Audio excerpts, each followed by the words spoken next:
Hola, en este tema vamos a hablar de sistemas de medida. Y bueno, para hablar de sistemas de medida, lo primero que tenemos que aprender es lo que es una magnitud. ¿Y a qué llamamos magnitud? Bueno, pues magnitud llamamos a cualquier cosa que podamos medir. Por ejemplo, queremos medir la distancia desde este punto que llamamos a este punto que llamamos B. Bueno, pues esta distancia que hay desde el punto A hasta el punto B es una magnitud. Una magnitud, en este caso, de distancia. Si en vez de medir una distancia lo que queremos medir es, por ejemplo, pues tenemos una figura como puede ser esta, y lo que queremos medir es el área de esta figura, en este caso diremos que el área de la figura es nuestra magnitud. La magnitud que queremos medir es el área. Y para poder medir magnitudes, bien sea área, bien sea volumen, bien sea masa, bien sea distancia, lo que utilizamos es patrones de referencia. ¿Y qué es esa cosa tan rara de patrones de referencia? Bueno, pues es una cosa muy sencilla. Un patrón de referencia es algo con el que podemos compararnos cuando hacemos una medida determinada. Es decir, vamos a borrar esto. Yo digo que esta distancia de aquí es mi patrón de referencia.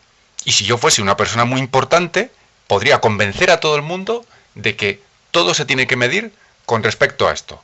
Es decir, si esto es vamos a llamarle el superpatrón, que sería nuestro patrón universal, todo se mediría con respecto a mi superpatrón. Y entonces diríamos, ¿cuánto mide la distancia desde aquí hasta aquí?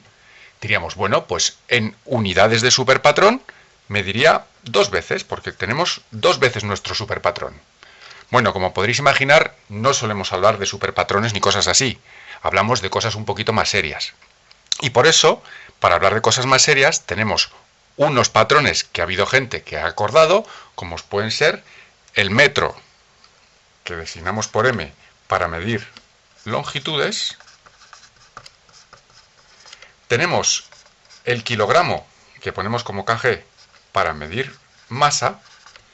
Tenemos el metro cuadrado para medir área. Y tenemos el metro cúbico para medir volumen. Y estos van a ser nuestros patrones, nuestras unidades de medida. La unidad de longitud es el metro, la unidad de masa el kilogramo, la unidad de área el metro cuadrado y la unidad de volumen el metro cúbico. Y cualquier cosa que queramos medir lo hacemos como en este ejemplo. Estos de aquí abajo serían nuestros patrones, igual que antes teníamos a nuestro superpatrón, y por comparación de nuestros patrones y de la cosa que queremos medir, podemos saber cuál es el tamaño, cuál es la masa, cuál es el área o cuál es el volumen de cualquier cosa que queramos medir. Así que esta idea tan sencilla es la idea de las magnitudes, de las unidades y de las cosas que queremos medir.